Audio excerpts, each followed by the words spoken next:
Elle comptait les secondes entre ses battements de cœur, comme si cela pouvait ralentir le temps qui s'étirait devant elle. Amy Laurent ajusta sa robe noire Chanel, un cadeau de mariage qu'elle n'avait jamais demandé, et observa son reflet dans le miroir doré du hall d'entrée.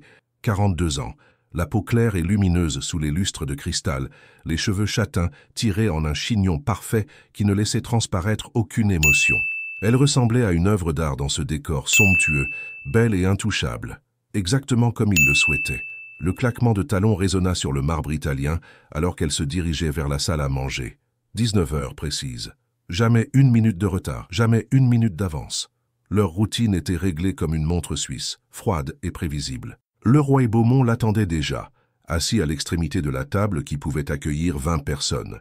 Entre eux, 6 mètres de bois précieux et 13 mois de silence poli. Il ne leva pas les yeux de son journal financier quand elle entra, se contentant d'un hochement de tête imperceptible. « Bonsoir », dit-elle, sa voix résonnant dans l'espace trop grand. « Bonsoir », répondit-il sans la regarder. Amy prit place à sa chaise habituelle, celle marquée par l'usure de ses mains qui cherchaient parfois un réconfort dans le bois lisse.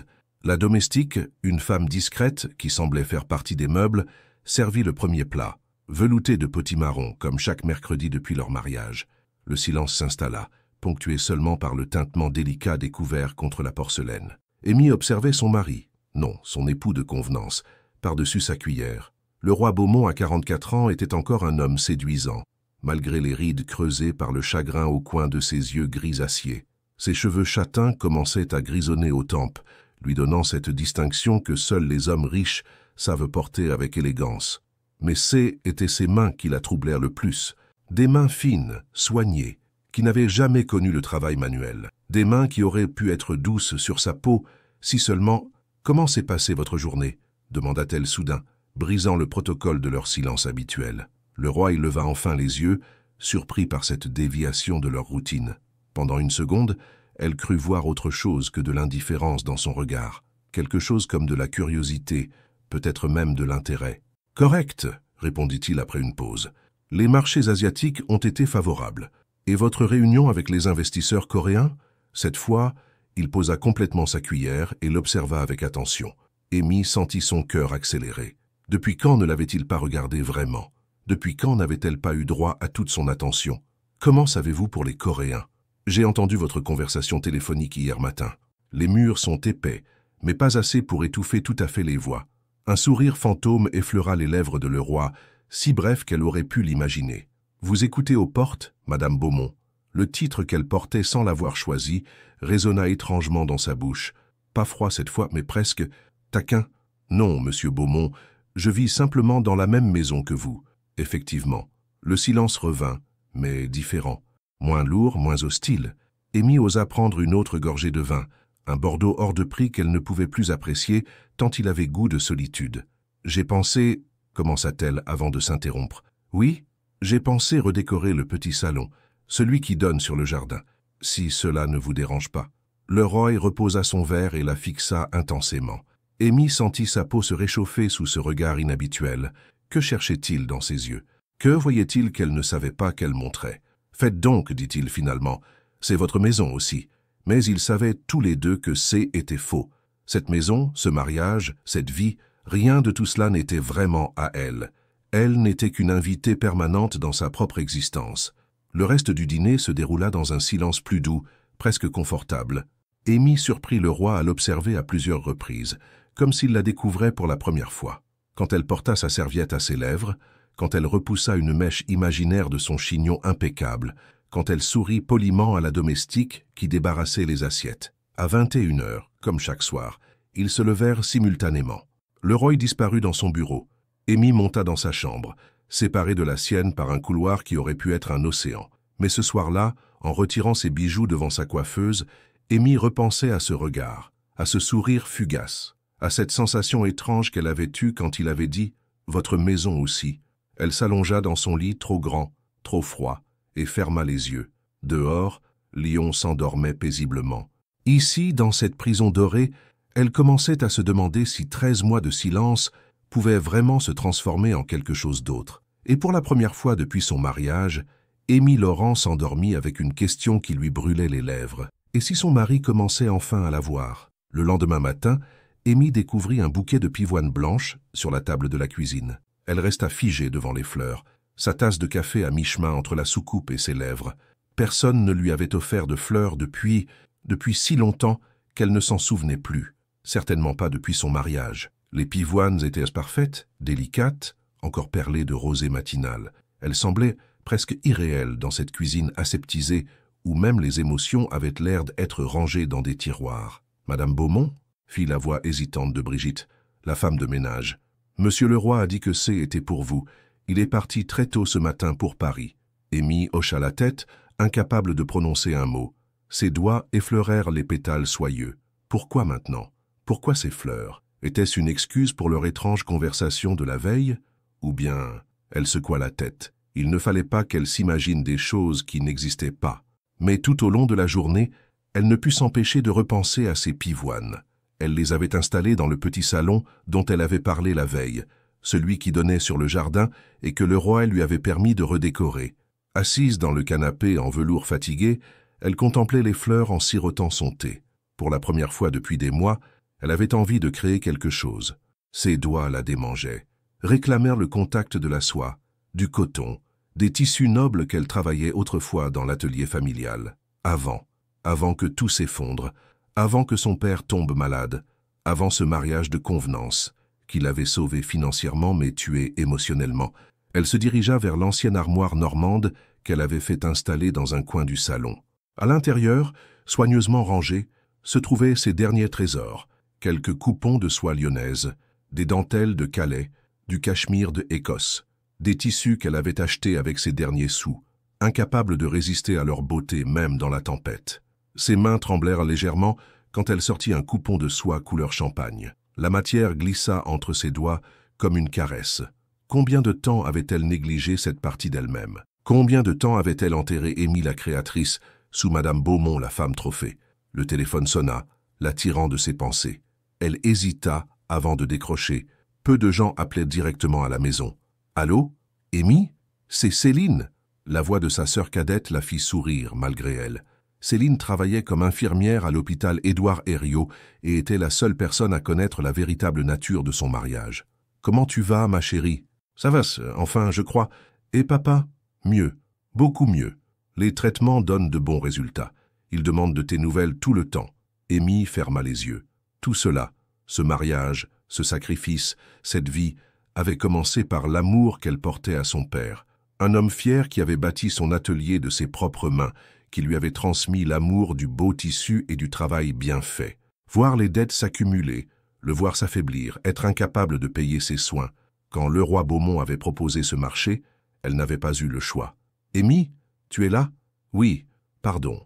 J'y étais perdu dans mes pensées. Tu sais quoi? Je passe te voir ce soir. J'ai fini mon service à 17h. Le roi n'est pas là. Il est parti à Paris pour affaires. Tant mieux, on pourra parler librement. » Après avoir raccroché, Amy se rendit compte qu'elle avait hâte. Cela faisait des mois qu'elle ne recevait personne, des mois qu'elle n'était pas vraiment elle-même avec quelqu'un. Dans ce mariage, elle était devenue une version édulcorée d'elle-même, une femme lisse et parfaite qui ne dérangeait personne. L'après-midi passa plus vite qu'elle ne l'avait espéré. Elle prépara le dîner elle-même, chose rare dans cette maison où tout était fait par le personnel. Quelque chose de simple, une ratatouille parfumée aux herbes de Provence, du pain frais qu'elle était allée chercher à la boulangerie du quartier, un fromage de chèvre de la région.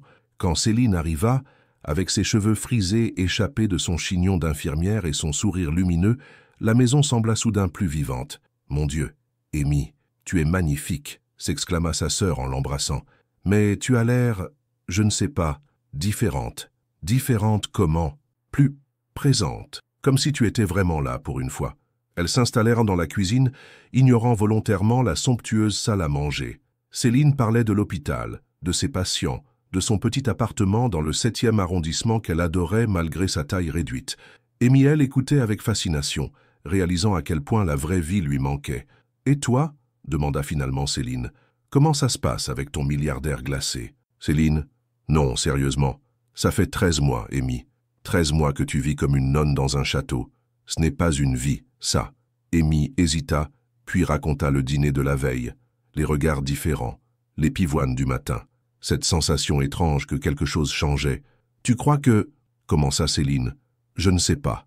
Peut-être que j'imagine tout. Peut-être que je deviens folle à force de solitude. Ou peut-être que ton mari commence enfin à se rendre compte qu'il a épousé une femme exceptionnelle. Amy sourit tristement. Exceptionnelle. Elle ne savait plus qui elle était vraiment. Mais en regardant les pivoines qui trônaient maintenant au centre de la table, elle sentit quelque chose remuer en elle, une petite flamme qu'elle croyait éteinte. Cette nuit-là, elle eut du mal à s'endormir. Allongée dans son lit, elle repensait aux paroles de sa sœur, à ses pivoines, à ce regard de Leroy qui semblait la voir pour la première fois, et elle se demanda si elle avait encore le courage d'espérer. Le Royen n'était pas censé rentrer avant jeudi. Pourtant, le mercredi soir, Amy entendit le ronronnement familier de sa Bentley dans l'allée. Elle leva les yeux de son ouvrage. Elle avait passé l'après-midi à dessiner des croquis pour la première fois depuis des mois et sentit son cœur accélérer inexplicablement. Par la fenêtre du petit salon, elle le vit descendre de voiture. Même à distance, elle remarqua quelque chose de différent dans sa démarche, moins rigide. Ses épaules semblaient moins tendues, son pas moins mécanique. Il portait un costume gris anthracite qui soulignait la couleur de ses yeux, et pour la première fois depuis longtemps, elle le trouva beau, vraiment beau. Elle referma précipitamment son carnet de croquis et tenta de lisser sa robe. Pourquoi était-elle nerveuse? Pourquoi son pouls s'affolait-il comme celui d'une adolescente? La porte d'entrée s'ouvrit et se referma avec son claquement habituel. Des pas résonnèrent dans le hall, puis s'arrêtèrent. Amy tendit l'oreille, intriguée par ce silence soudain. « Amy » appela-t-il. Sa voix était différente, plus douce, sans cette froideur habituelle qui transformait son prénom en titre administratif. Elle se leva, lissa encore sa robe, un réflexe nerveux, et se dirigea vers le hall. Leroy se tenait près de la console d'entrée, encore vêtu de son manteau. Dans ses mains, il tenait un paquet élégamment emballé. Quand leurs regards se croisèrent, elle eut l'impression étrange que quelque chose avait changé pendant ces 2 jours d'absence. « Vous êtes rentré plus tôt que prévu, » dit-elle. « J'ai écourté mon voyage. Les réunions se sont mieux passées que prévu. » Il marqua une pause, semblant chercher ses mots. « Comment allez-vous » La question était simple, banale même, mais la façon dont il la posa, avec cette attention nouvelle dans le regard, bouleversa Amy. Depuis quand ne lui avait-il pas demandé comment elle allait? Depuis quand s'intéressait-il vraiment à sa réponse? « Bien, j'ai commencé à réaménager le petit salon. Puis-je voir ?» Encore cette politesse nouvelle, cette considération qu'elle ne reconnaissait pas. Elle hocha la tête et le précéda dans le couloir. En passant devant lui, elle respira son parfum, un mélange d'ambre et de bergamote qu'elle avait appris à associer à sa présence silencieuse.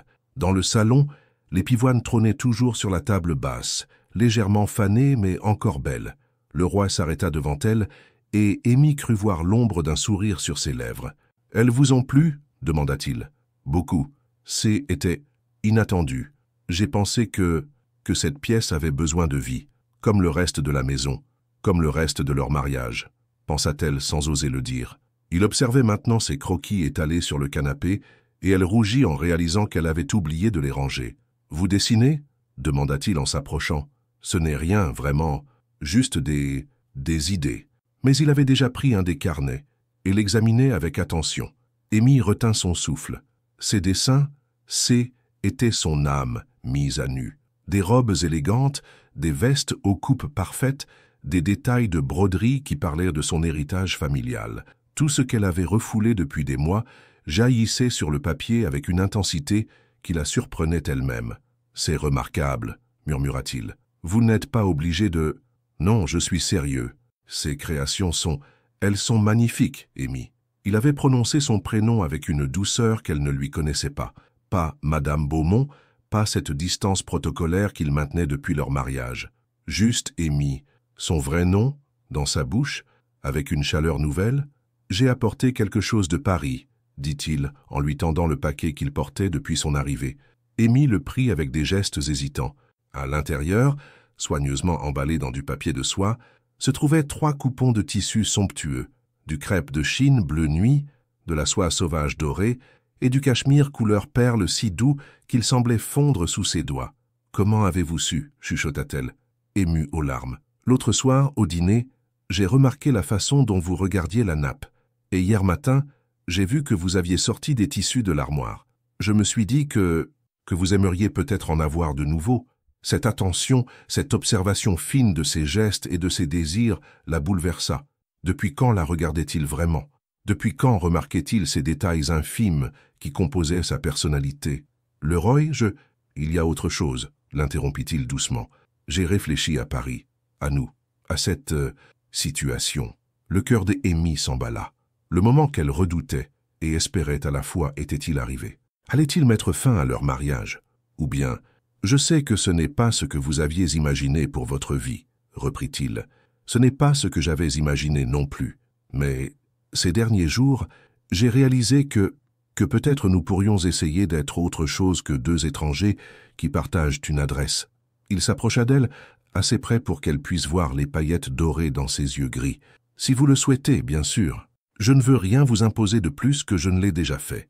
Amy sentit les larmes lui monter aux yeux. Cet homme fier, habitué à diriger un empire financier, se tenait devant elle avec une vulnérabilité qu'elle ne lui avait jamais vue. Pour la première fois depuis 13 mois, elle eut l'impression qu'il la voyait vraiment, pas comme une obligation contractuelle, mais comme une femme, comme Amy. J'aimerais beaucoup, murmura-t-elle.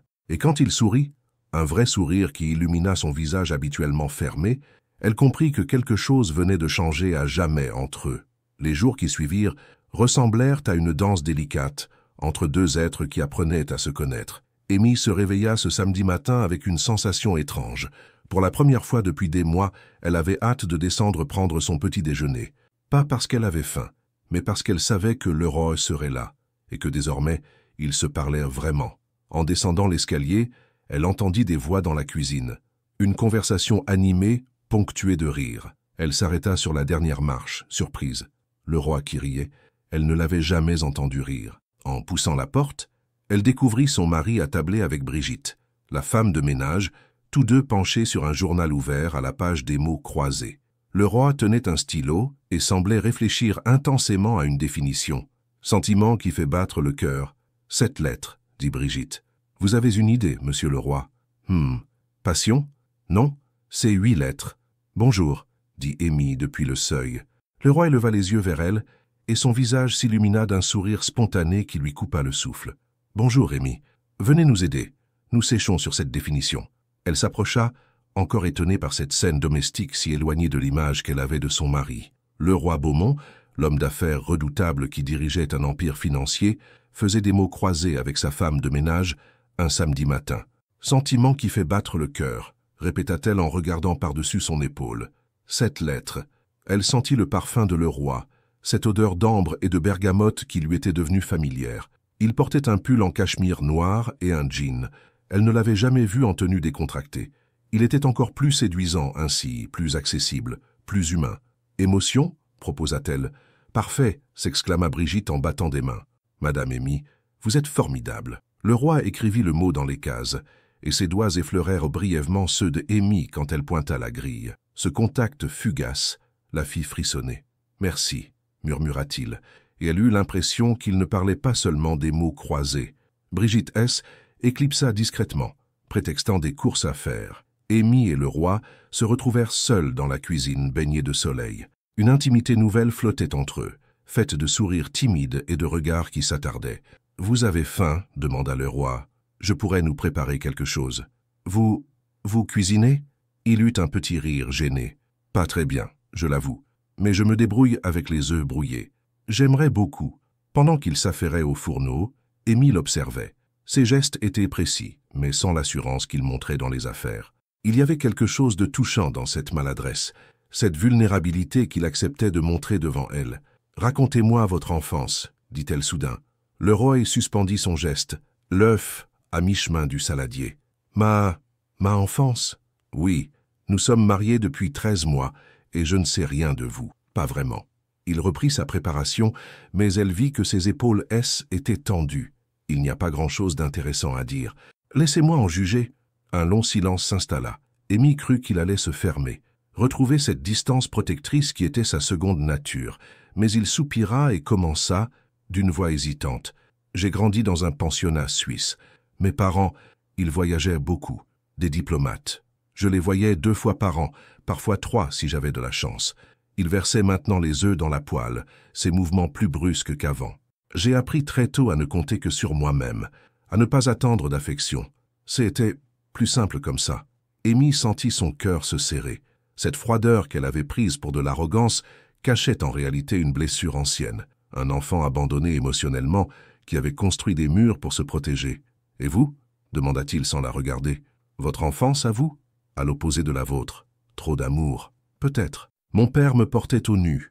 Ma mère me couvait. Céline et moi étions inséparables. L'atelier familial était notre terrain de jeu. J'ai appris à coudre avant de savoir lire. C'est pour ça que vous avez accepté notre arrangement? Pour eux, la question était posée avec délicatesse, mais Amy y décela une réelle curiosité, pas un jugement. Oui, quand papa est tombé malade, les dettes ont explosé. L'atelier périclitait. Votre proposition, elle nous a sauvés. Elle vous a sacrifice. Ce haine n'était pas une question. Le roi avait posé les assiettes et la regardait maintenant intensément. J'ai fait un choix, corrigea-t-elle doucement. Un choix que je vous ai imposé par les circonstances. Il s'approcha d'elle, assez près pour qu'elle puisse voir la culpabilité dans ses yeux gris. Amy, j'ai été égoïste. Je savais que ce mariage vous coûtait votre liberté, votre bonheur peut-être, mais j'avais besoin de me sentir en sécurité, de savoir qu'il n'y aurait pas de émotion, pas de risque de souffrir. Et maintenant, la question avait jailli malgré elle. Le roi la fixa longuement, et elle vit quelque chose bouger dans son regard. Une lutte intérieure, un combat entre la peur et le désir. Maintenant, je me demande si j'ai eu tort de vouloir éviter les émotions, parce que ces derniers jours, avec vous, j'ai l'impression de revivre. Il tendit la main vers elle, hésita, puis effleura doucement sa joue. Vous me faites peur, Amy, et en même temps, vous me donnez envie d'arrêter d'avoir peur. Le contact de sa peau sur la sienne électrisa Amy. Elle ferma les yeux, savourant cette tendresse qu'elle attendait depuis si longtemps. Quand elle les rouvrit, le roi était tout proche, et dans ses yeux, elle lut une promesse. Celle d'un homme qui acceptait enfin de baisser sa garde. Le lundi matin, le roi avait disparu, pas physiquement. Amy entendait ses pas dans le couloir, le claquement de sa mallette, le ronronnement de sa voiture qui partait plus tôt que d'habitude. Mais l'homme qui l'avait touché avec tendresse samedi, qui avait ri aux mots croisés, qui avait parlé de ses peurs, cet homme-là s'était volatilisé. À sa place était revenu le mari de convenance, froid, distant, impénétrable. Amy l'avait d'abord remarqué dimanche soir. Ils regardaient un film dans le salon, une première depuis leur mariage, quand le téléphone de Leroy avait sonné. Un appel professionnel qui n'avait duré que quelques minutes, mais quand il avait raccroché, son visage était refermé comme un coffre-fort. « Je dois travailler », avait-il dit d'une voix redevenue neutre. Et il était parti, la laissant seule avec un écran qui diffusait des images qu'elle ne voyait plus. Ce lundi soir, elle l'attendit pour le dîner.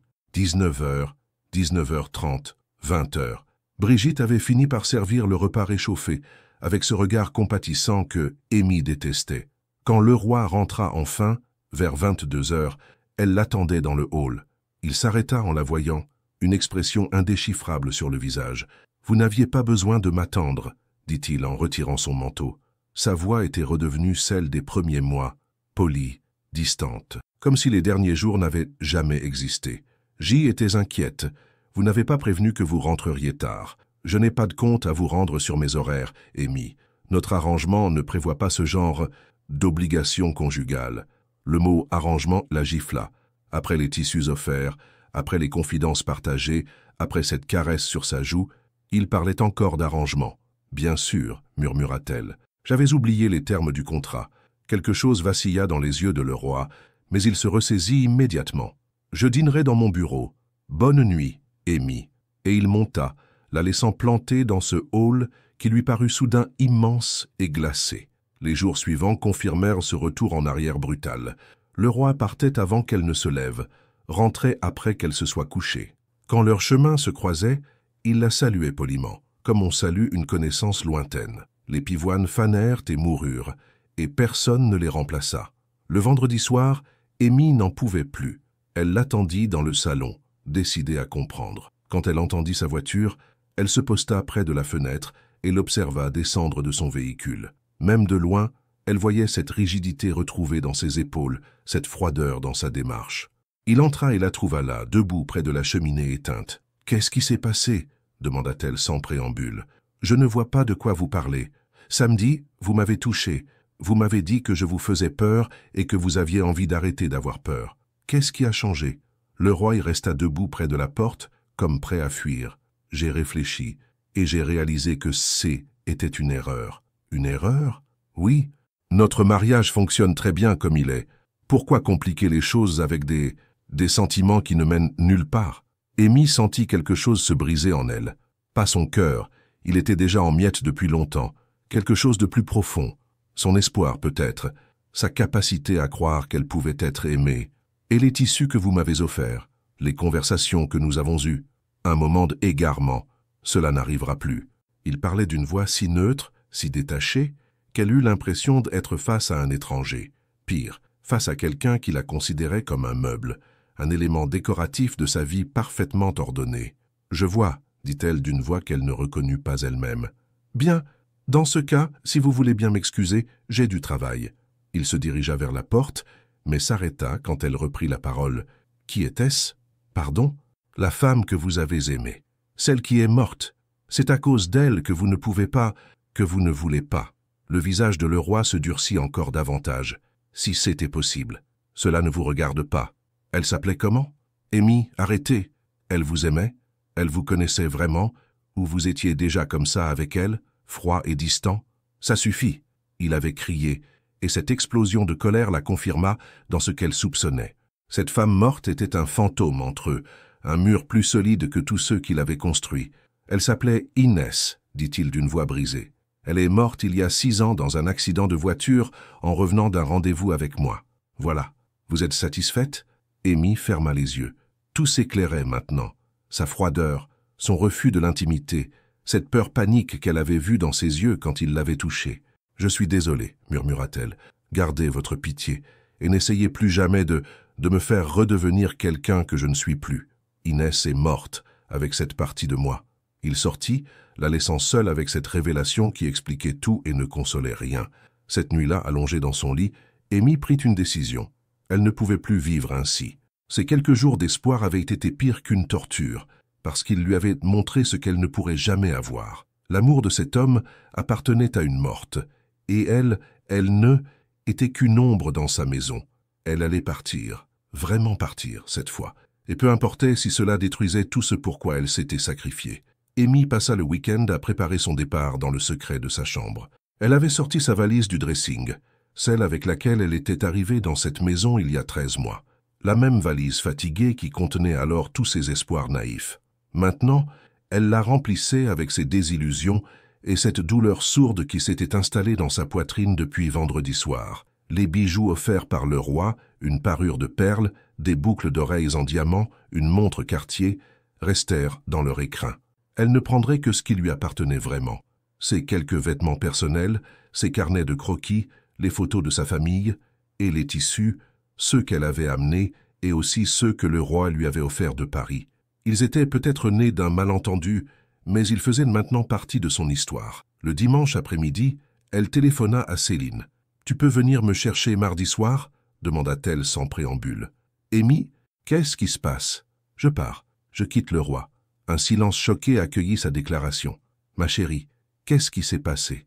Vendredi, tu semblais différente, plus heureuse. Justement, j'ai eu un aperçu de ce que pourrait être ma vie si j'y étais vraiment aimée, et j'ai compris que je ne l'aurais jamais avec lui. » Elle raconta à sa sœur les événements de la semaine, cette brève ouverture suivie du retour brutal à la froideur. Elle parla d'Inès, cette femme morte qui hantait leur mariage comme un fantôme invisible. « Je ne peux plus, Céline. Je préfère être seule et pauvre que mariée et invisible. Et papa, l'atelier, les dettes ?» Amy ferma les yeux. Était la question qu'elle redoutait, celle qui la rongeait depuis qu'elle avait pris sa décision. « Je trouverai un autre moyen. Je recommencerai à zéro s'il le faut. Mais je ne peux plus vivre dans l'ombre d'une morte. Où vas-tu aller? Je ne sais pas encore. Peut-être à Marseille, chez tante Lucille, ou à Paris, n'importe où, tant que c'est loin d'ici. » Après avoir raccroché, Amy descendit dans le petit salon. Les pivoines mortes trônaient toujours sur la table, leurs pétales bruns éparpillés comme autant de promesses brisées. Elle les jeta à la poubelle et nettoya soigneusement la table. Ce dimanche soir, le roi rentra plus tôt que les jours précédents. Amy l'entendit faire les 100 pas dans son bureau, puis sortir dans le jardin. Par la fenêtre de sa chambre, elle le vit marcher entre les rosiers, les mains dans les poches, la tête baissée. Il avait l'air perdu. presque fragile, dans la lumière dorée du couchant. Pour la première fois depuis vendredi, elle éprouva autre chose que de la colère à son égard. Une peine immense, une compassion douloureuse pour cet homme prisonnier de ses propres peurs. Mais cela ne changeait rien. Elle ne pouvait pas le sauver de ses démons, et elle ne pouvait plus se sacrifier pour un amour qui n'existait pas. Le lundi matin, elle prit son petit déjeuner dans la cuisine, seule. Le roi était déjà parti. Sur la table, Brigitte avait laissé un mot de sa part, partie chez ma fille jusqu'à mercredi. B. Parfait. Elle aurait la maison pour elle toute seule le mardi, jour de son départ. Elle passa la journée à mettre ses affaires en ordre, à écrire les lettres qu'elle laisserait derrière elle. Une pour son père, lui expliquant sa décision et lui demandant pardon. Une pour le roi, officielle et froide, l'informant qu'elle rompait leur contrat de mariage et qu'elle ne réclamait rien. Et une troisième, plus intime, qu'elle hésitait encore à lui laisser. Le lundi soir, le roi rentra encore plus tard que d'habitude. Amy était dans sa chambre quand elle entendit ses pas dans l'escalier. Il s'arrêta devant sa porte. Elle le savait car elle avait appris à reconnaître le grincement particulier de cette lame de parquet. Il resta là plusieurs minutes, et elle retint son souffle, se demandant s'il allait frapper. Mais il repartit vers sa propre chambre sans un mot. Le mardi matin, elle le croisa dans le hall. Il partait pour une réunion importante, l'entendit-elle dire à son chauffeur au téléphone. Il ne rentrerait pas avant le soir. « Bonne journée », dit-il en passant près d'elle. « Bonne journée », répondit-elle. C'étaient les derniers mots qu'ils échangeaient en tant que mari et femme, et ils ne le savaient pas. L'après-midi, Amy fit une dernière promenade dans la maison. Elle s'arrêta dans chaque pièce, gravant les détails dans sa mémoire. Pas par nostalgie. Cette maison n'avait jamais été un foyer, mais parce qu'elle marquait une étape de sa vie. 13 mois où elle avait appris ce qu'elle ne voulait plus jamais vivre. À 18 heures, elle était prête. Sa valise l'attendait près de la porte. Les lettres étaient posées sur la table du hall. Céline devait arriver d'une minute à l'autre. Elle portait la robe qu'elle avait amenée en arrivant ici, une robe simple en coton bleu qui lui avait toujours porté bonheur. Ses cheveux étaient libres pour la première fois depuis des mois. Elle se sentait déjà différente, plus légère malgré la tristesse. Le téléphone sonna. Céline, sûrement pour dire qu'elle était en route. Mais quand elle décrocha, était la voix de Leroy. « Amy, j'ai un problème avec ma voiture. Je vais être très en retard ce soir.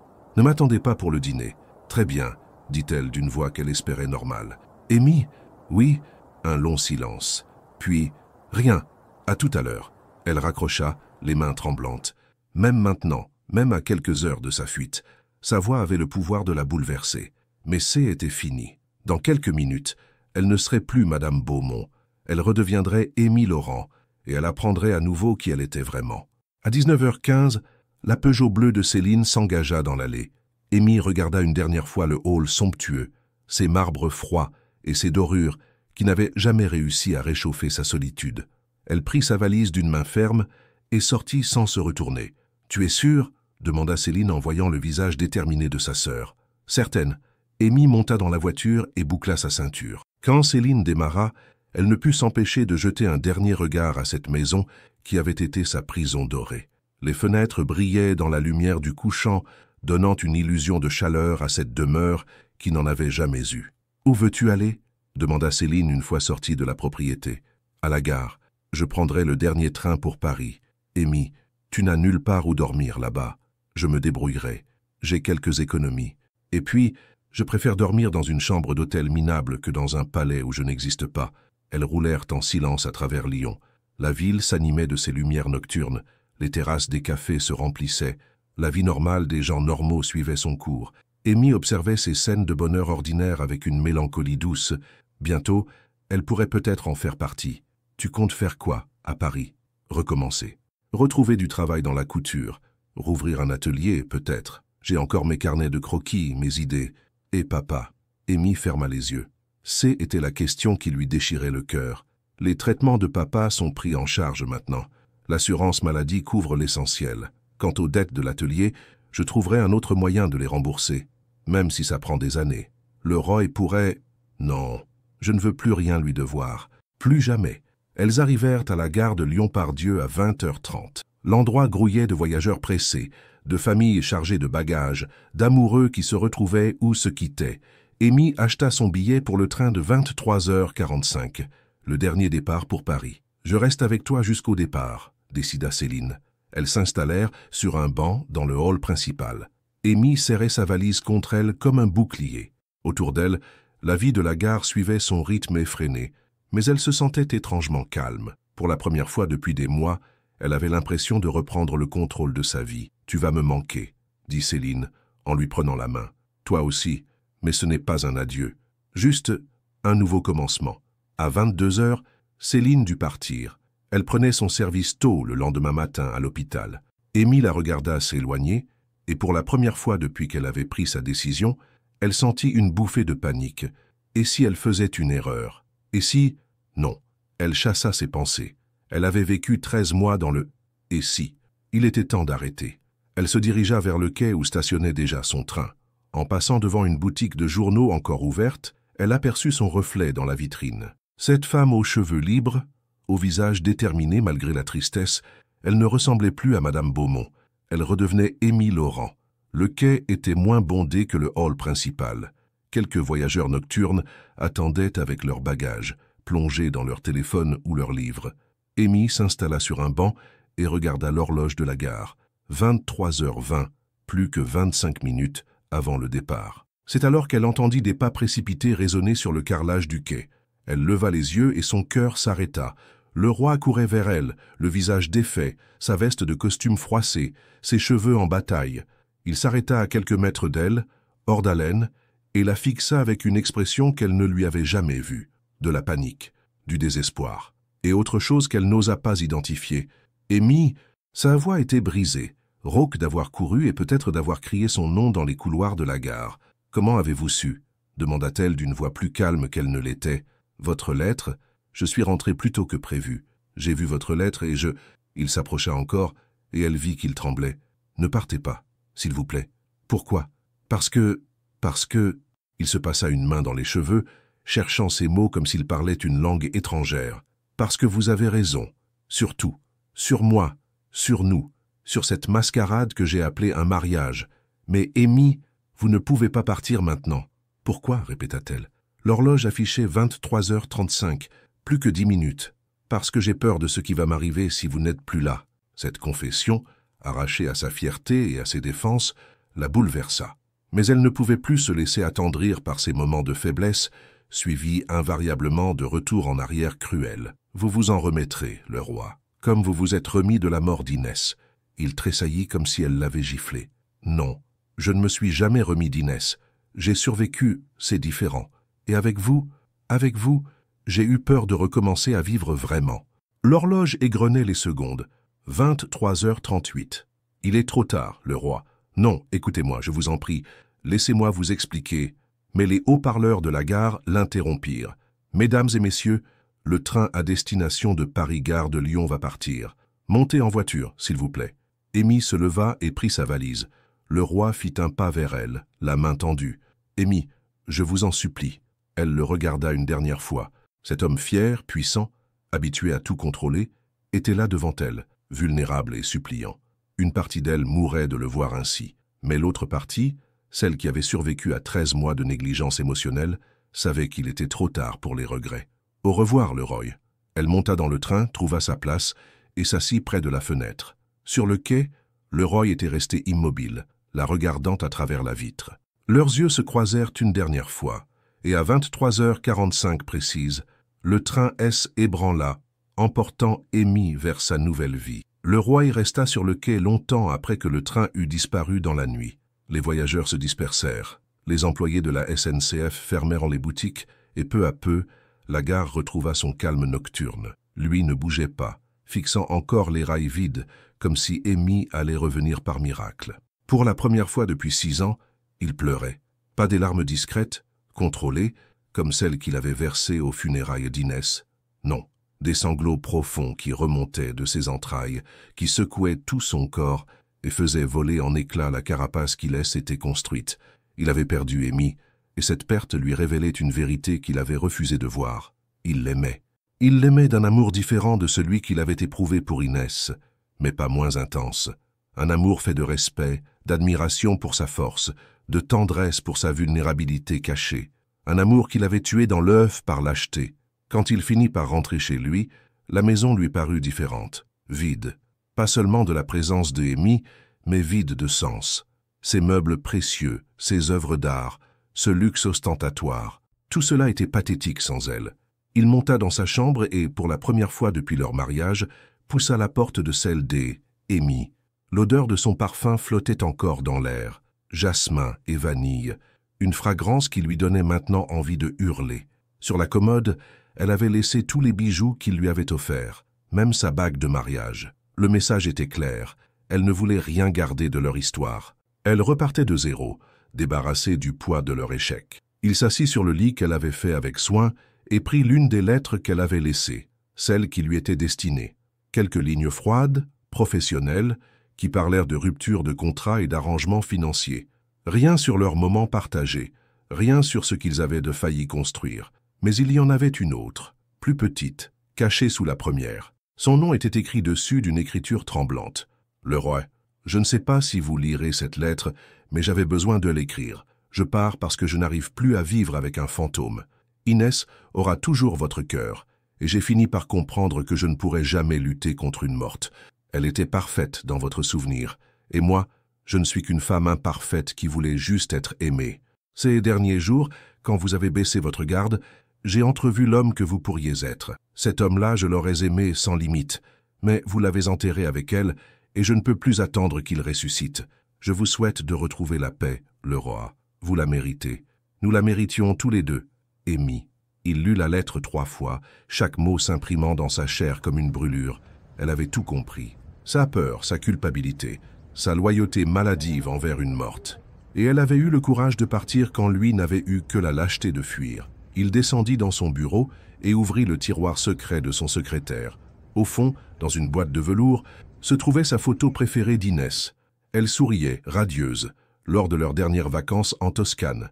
Un sourire qu'il avait gardé précieusement comme un talisman contre l'oubli. Il la prit dans ses mains et, pour la première fois depuis sa mort, lui parla à haute voix. « Je t'ai aimé, Inès. Je t'aimerai toujours. Mais j'ai failli détruire quelque chose de beau par fidélité à ton souvenir. Et toi, tu n'aurais jamais voulu ça. » Sa voix se brisa. « Tu étais généreuse, vivante. Tu aimais l'amour sous toutes ses formes. Tu aurais voulu que je sois heureux, que je recommence à vivre vraiment. » Qu'il embrassa une dernière fois la photo, puis la remit délicatement dans sa boîte. Pas pour l'oublier, mais pour la laisser reposer en paix. Puis il décrocha son téléphone et composa le numéro de son assistant. « Bertrand, c'est le roi. Je sais qu'il est tard, mais j'ai besoin que vous trouviez quelque chose pour moi. Une adresse, un hôtel, n'importe quoi. Il faut que je retrouve ma femme. Monsieur, à cette heure? Bertrand, j'ai commis la plus grosse erreur de ma vie, et j'ai peut-être encore une chance de la réparer, mais seulement si je fais vite. Qu'est-ce que je cherche exactement? Amy Beaumont? Non, Amy Laurent. Elle a pris le train de 23h45 pour Paris. Elle n'a pas beaucoup d'argent. Elle va sûrement descendre dans un hôtel bon marché près des gares. Je m'en occupe immédiatement, monsieur. Et Bertrand? Préparez aussi mon jet. S'il faut que j'aille la chercher au bout du monde, j'irai. » Après avoir raccroché, le roi y retourna dans la chambre d'Amy et s'allongea sur son lit. L'odeur de jasmin et de vanille l'enveloppait comme une promesse. Il ferma les yeux et, pour la première fois depuis des années, pria. Il pria pour avoir encore une chance, une seule, de dire à Amy qu'elle avait eu tort sur un point. Son cœur n'appartenait plus à une morte. Il appartenait à une femme vivante, courageuse, qui avait eu la force de partir pour ne pas mourir à petit feu, et il était prêt à tout pour la ramener. Au matin, Bertrand l'appela. Il avait trouvé. Amy était descendue dans un petit hôtel près de la gare du Nord, seule, vivante, et peut-être encore à portée de seconde chance. Le roi prit la route de Paris avec, pour la première fois depuis 6 ans, l'espoir au cœur. Paris accueillit Amy avec son indifférence habituelle. Depuis la fenêtre de sa chambre d'hôtel minuscule, elle regardait la circulation matinale de la rue Lafayette. Des milliers de personnes pressées qui couraient vers leur vie, leurs amours, leurs rêves. Elle ne savait plus très bien vers quoi elle courait. La nuit avait été courte et agitée.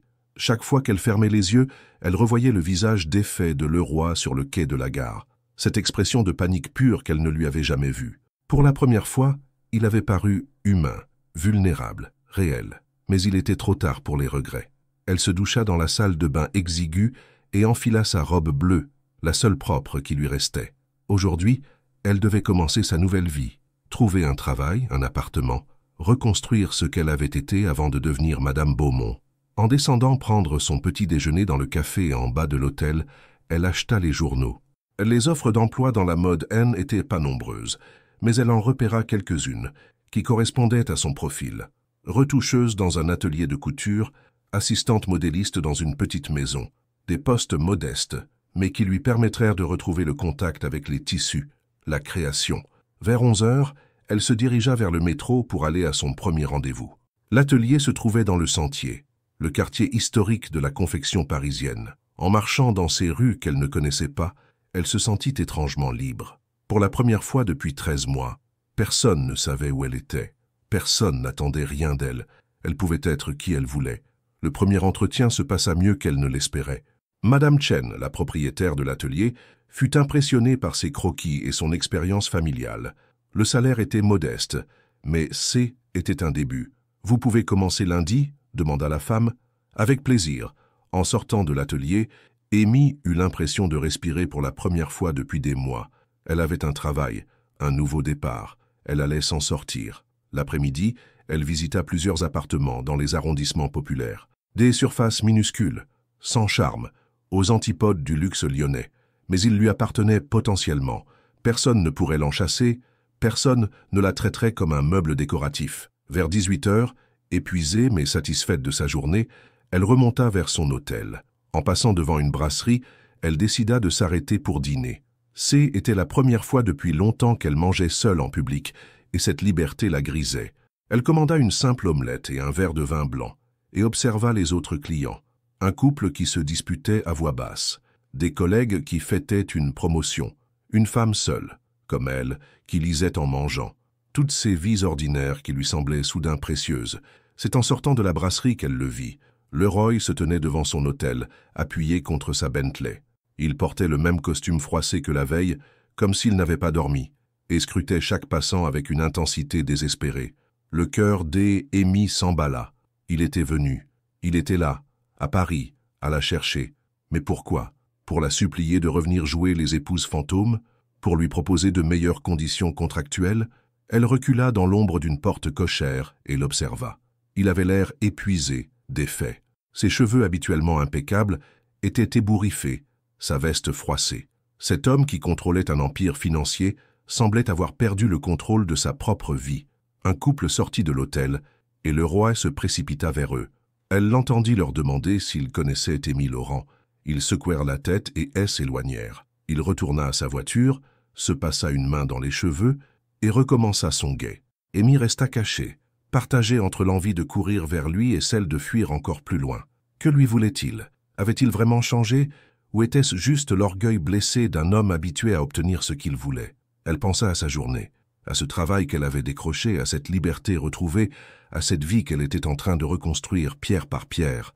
Avait-elle le droit de tout risquer encore pour un homme qui l'avait déjà fait souffrir? Mais en le voyant ainsi, vulnérable et obstiné, elle sentit quelque chose remuer en elle. Ce N était plus l'homme froid et distant qu'elle avait épousé. C était un homme en souffrance, qui était venu la chercher jusqu'à Paris. À 23 heures, il était toujours là. Un agent de police l'avait approché, sûrement pour lui demander ce qu'il faisait, mais le roi avait sorti des papiers et l'homme était reparti. Les privilèges de la richesse, même dans le désespoir. Amy ne pouvait plus rester cachée. Elle devait savoir pourquoi il était là, ce qu'il voulait vraiment, si cette poursuite était sincère ou juste un caprice d'homme puissant. Elle sortit de sa cachette et s'avança vers lui. Il la vit immédiatement, comme s'il avait senti sa présence. Leurs yeux se croisèrent à travers la rue, et elle vit son visage s'illuminer d'un espoir fou. Il traversa en courant, sans regarder les voitures, et s'arrêta devant elle, hors d'haleine. « Amy, qu'est-ce que vous faites là, Leroy? Je suis venu vous dire que vous aviez tort. » « Tort? Dans votre lettre, celle que vous avez cachée sous l'autre. Vous disiez qu'Inès aurait toujours mon cœur. » Il s'approcha d'elle, et dans la lumière jaune du réverbère, elle vit que ses yeux étaient rouges. « Vous aviez tort, Amy. Mon cœur, il vous appartient. Complètement. Et j'ai été un lâche de ne pas vous le dire plus tôt. » Le monde sembla s'arrêter autour d'eux. Les voitures, les passants, le bruit de la ville, tout disparut. Il n'y avait plus que cette confession. Ces mots qu'elle avait attendus sans oser y croire. « Il est minuit passé, Leroy. Vous arrivez trop tard. » Non, dit-il en secouant la tête. Non, tant qu'on respire, il n'est jamais trop tard pour l'amour. Et dans cette rue parisienne, sous les étoiles cachées par les néons, Amy comprit qu'elle était arrivée à un carrefour. Elle pouvait continuer sa route vers cette nouvelle vie qu'elle était construite, où elle pouvait choisir de croire qu'un homme peut changer, qu'un cœur peut guérir, qu'un amour peut renaître de ses cendres. « Prouvez-le », dit Amy d'une voix tremblante. Le roi la regardait avec une intensité qui la bouleversait. Dans ses yeux gris, elle ne voyait plus la froideur habituelle, mais un amour brut, désespéré, qui n'avait plus rien à perdre. « Comment ?» murmura-t-il. « Si vous m'aimez vraiment, si ce n'est pas juste l'orgueil blessé d'un homme habitué à tout contrôler, prouvez-le moi. » Un silence chargé d'électricité s'installa entre eux. Paris continuait de vivre autour d'eux, mais ils étaient seuls au monde, suspendus entre passé et futur. Le roi ferma les yeux un instant, comme s'il rassemblait tout son courage. Quand il les rouvrit, Amy y vit une détermination qu'elle ne lui connaissait pas. « Je vous aime, Amy Laurent », dit-il d'une voix claire qui porta malgré le bruit de la circulation. « Je vous aime pour votre force, pour votre beauté, pour cette façon que vous avez de rendre tout plus vivant autour de vous. Je vous aime pour votre courage, pour avoir eu la dignité de partir quand moi. J'ai eu la lâcheté de vous rejeter. » Sa voix se brisa légèrement. « Je vous aime pour m'avoir montré qu'on peut aimer différemment, mais pas moins fort. Inès était mon passé. Vous êtes mon présent et mon avenir. Si vous me laissez encore une chance... » Il s'approcha d'elle, lentement, comme on approche d'un animal blessé qu'on ne veut pas effrayer. « Je sais que j'ai tout gâché. Je sais que je ne mérite pas votre pardon. Mais Amy, sans vous, je ne suis plus qu'un homme riche et vide. Avec vous, je redeviens humain. » Amy sentait les larmes lui monter aux yeux. Ces mots, cette vulnérabilité totale, était l'homme qu'elle avait entrevu quelques jours plus tôt, celui qu'elle avait espéré sans oser y croire. « Leroy, laissez-moi vous aimer comme vous méritez d'être aimé. Laissez-moi passer le reste de ma vie à me faire pardonner ces 13 mois de cécité. » Dans cette rue parisienne éclairée par les réverbères, le temps sembla se suspendre. Amy regarda cet homme qui avait traversé la France pour la retrouver, qui avait mis son orgueil de côté pour la supplier à genoux dans la rue. Et elle prit sa décision. « Embrassez-moi », murmura-t-elle. Une horloge quelque part commença à sonner le premier coup de minuit. Le roi n'hésita pas une seconde. Il prit son visage entre ses mains avec une tendresse infinie et, au deuxième coup, posa ses lèvres sur les siennes.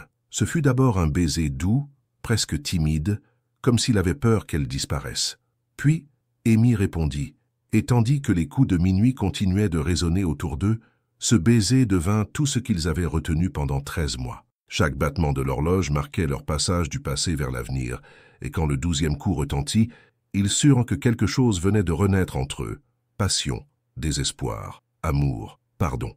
Quand ils se séparèrent, ils étaient tous les deux hors d'haleine. Le roi posa son front contre le sien. « Rentrons chez nous », murmura-t-il. « Chez nous, si tu veux bien, tutoie-moi, Amy. On recommence tout, cette fois correctement. » Le voyage de retour vers Lyon se fit dans un silence chargé d'émotions. Amy avait pris sa valise à l'hôtel, et maintenant ils roulaient vers leur vraie première nuit ensemble, car cette fois, il n'y aurait plus de mur entre eux, plus de contrat, plus de distance imposée, juste un homme et une femme qui s'aimaient enfin librement. Quand ils arrivèrent à la maison, Leroy coupa le moteur, mais ne descendit pas immédiatement. « Amy, je veux que tu saches que tout va changer. Cette maison, notre vie, tout. Je veux que tu te sentes chez toi, vraiment chez toi. Et toi, tu te sens prêt à partager ton espace ?» Il sourit, et ce sourire transforma complètement son visage. « Avec toi, j'ai hâte. » Ils montèrent ensemble vers la chambre de le roi. Pour la première fois, Amy franchit ce seuil qu'elle n'avait jamais osé dépasser. La pièce était élégante, mais froide, à son image d'avant. Mais ce soir, tout semblait différent. Leroy alluma quelques bougies, créant une atmosphère douce et intimiste. Puis il se tourna vers elle, soudain plus timide. « Es-tu sûr ?» demanda-t-il. « Je ne veux rien précipiter. » Pour toute réponse, Amy s'approcha de lui et commença à défaire sa cravate. Ses gestes étaient lents, délibérés, chargés de toute l'attente accumulée. « J'ai attendu 13 mois pour être vraiment ta femme, » murmura-t-elle. « Je n'ai plus envie d'attendre. » Ce qui suivit fut d'une beauté à couper le souffle.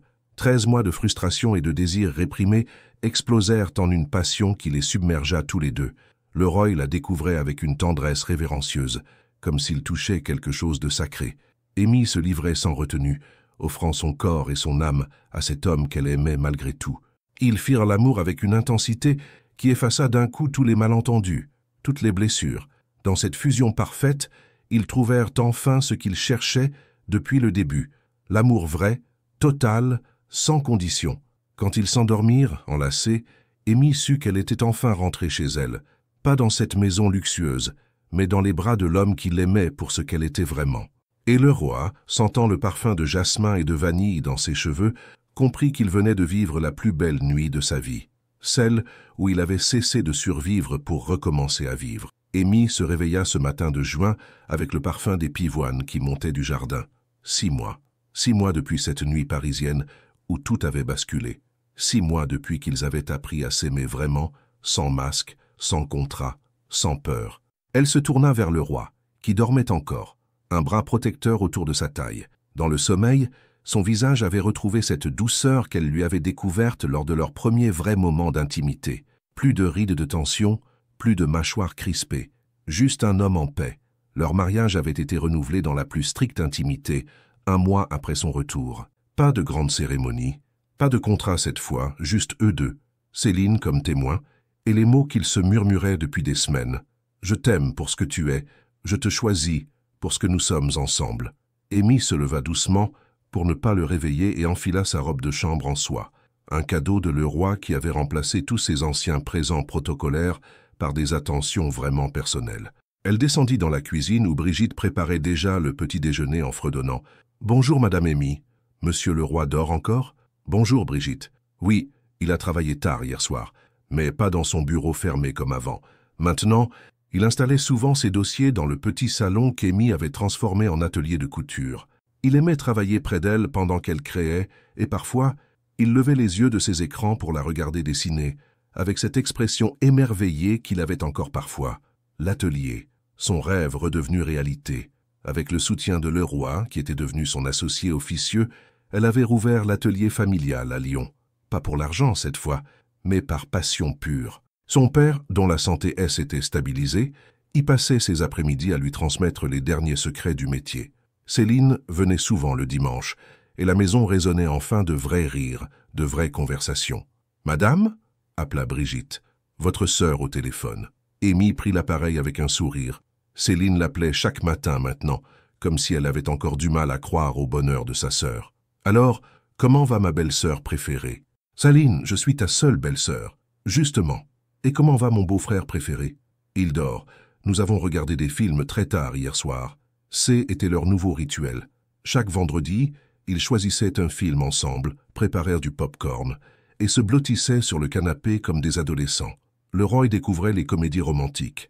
Amy apprenait à apprécier les thrillers. Ils apprenaient surtout à partager leur goût sans jugement. « Et ton projet secret ?»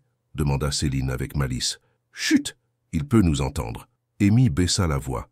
Depuis 3 semaines, elle travaillait en secret sur une collection capsule inspirée de leur histoire. Des robes qui racontaient la renaissance de l'amour, le passage de l'hiver émotionnel au printemps du cœur. Elle voulait la présenter à le roi pour leur anniversaire de vrai mariage. Il ne soupçonne rien, rien du tout. Tu sais qu'il me fait confiance maintenant, complètement. Était vrai. Le roi avait appris à la laisser libre, à ne plus vouloir tout contrôler. Il avait même accepté qu'elle garde parfois des secrets, tant qu'ils étaient joyeux. Cette confiance mutuelle était ce qu'elle chérissait le plus dans leur nouvelle relation. Après avoir raccroché, Amy monta dans leur chambre avec un plateau. Le roi s'était réveillé et la regardait avec ce sourire paresseux du matin qu'elle adorait. « Bonjour, Madame Beaumont-Laurent », dit-il en l'attirant vers lui. Elle avait gardé son nom de jeune fille professionnellement et il avait insisté pour qu'elle l'ajoute officiellement au sien. « Tu n'es plus seulement ma femme, tu es Amy. Amy Laurent qui fait partie de ma vie, pas Amy qui disparaît dans la mienne. Tu as une réunion importante aujourd'hui, lui rappela-t-elle en l'embrassant. Peut-être que je peux la reporter ? Le roi Beaumont, tu ne peux pas reporter une réunion avec la Banque de France. Il rit et l'embrassa encore. Tu as raison. Mais ce soir, on dîne en tête-à-tête, j'ai des choses à te dire. Quel genre de choses ? Demanda-t-elle, intriguée. Des bonnes choses. Des très bonnes choses. L'après-midi, seule dans son atelier, Amy travaillait sur sa collection secrète quand elle entendit la voiture de le roi dans l'allée, plus tôt que prévu. Elle cacha précipitamment ses croquis et sortit l'accueillir. Il descendit de voiture avec un bouquet de pivoines blanches, leurs fleurs, maintenant, et une expression mystérieuse. « Comment s'est passée ta réunion ?» demanda-t-elle. Mieux que prévu, beaucoup mieux. Au dîner, il était inhabituellement nerveux. Il tripotait sa serviette, buvait son vin trop vite, évitait son regard. Amy commençait à s'inquiéter quand il se leva soudain. « Amy, j'ai quelque chose à te demander. Leroy, qu'est-ce qui se passe? Tu me fais peur. » Il s'agenouilla près de sa chaise et sortit un écrin de sa poche. Pas un écrin de joaillier luxueux, mais une petite boîte en bois faite main, gravée de leurs initiales entrelacées. « Nous sommes déjà mariés, je sais, mais je voudrais te demander de m'épouser, vraiment cette fois, parce que tu me choisis, parce que je te choisis, parce que nous savons maintenant ce que signifie s'aimer. » Dans l'écrin, une bague simple et magnifique, pas un diamant ostentatoire, mais une pierre de lune entourée de petits saphirs bleus, ses couleurs préférées qu'il avait remarquées et retenues. « Amy Laurent, acceptes-tu de devenir ma femme, ma vraie femme, pour toujours cette fois ?» Les larmes aux yeux, elle hocha la tête. « Oui, 1000 fois oui. » Quand il lui passa la bague au doigt, elle pensa à ce chemin qu'ils avaient parcouru, de ce contrat froid à cet amour brûlant, de ces deux étrangers polis à ces amants complices, de cette survie à cette vraie vie. Plus tard, blottie contre lui dans leur lit, elle murmura « J'ai moi aussi quelque chose à te dire. » « Quoi donc? J'ai créé une collection. Sur nous. Sur cette année où nous avons appris à nous aimer. » Il se redressa, les yeux brillants. « Montre-moi. Maintenant. Maintenant. » Dans son atelier, à la lueur douce des lampes, elle lui présenta ses créations. Des robes qui racontaient leur histoire. La robe grise de l'indifférence, la robe bleue du départ, la robe rouge de la passion retrouvée, et enfin, la robe blanche du renouveau. Chaque modèle était accompagné d'un petit carton où elle avait écrit un vers, un mot, un souvenir. Leroy regardait en silence, et elle vit des larmes couler sur ses joues. « C'est nous, » murmura-t-il. « C'est nous, notre vraie histoire, pas celle du contrat, celle de l'amour. » Il la prit dans ses bras et la fit tournoyer dans l'atelier, entre les tissus et les rêves devenus réalité. « Je t'aime, Amy Laurent Beaumont. Je t'aimerai jusqu'à mon dernier souffle. »« Et moi, je t'aime, le roi Beaumont. Mon mari, mon amour, mon choix. » Dehors, Lion s'endormait paisiblement. Dans cette maison qui était enfin devenue un foyer, deux âmes sœurs avaient trouvé ce que le monde cherche depuis toujours, l'amour vrai, patient, qui transforme tout ce qu'il touche. Parfois, il suffit d'un baiser à minuit pour que toute une vie change de sens. Fin. Avez-vous eu le courage d'aimer quelqu'un ainsi? Votre participation dans le canal est très importante. S'il vous plaît, laissez votre opinion dans les commentaires. Merci d'avoir regardé. Vos réactions sont très importantes pour notre travail. Laissez-nous un commentaire pour nous dire ce que vous pensez et d'où vous regardez. N'oubliez pas de vous abonner à la chaîne et d'activer les notifications pour ne rien manquer. Votre participation est très importante pour la poursuite de notre travail, alors partagez-la avec ceux qui aimeront cette histoire.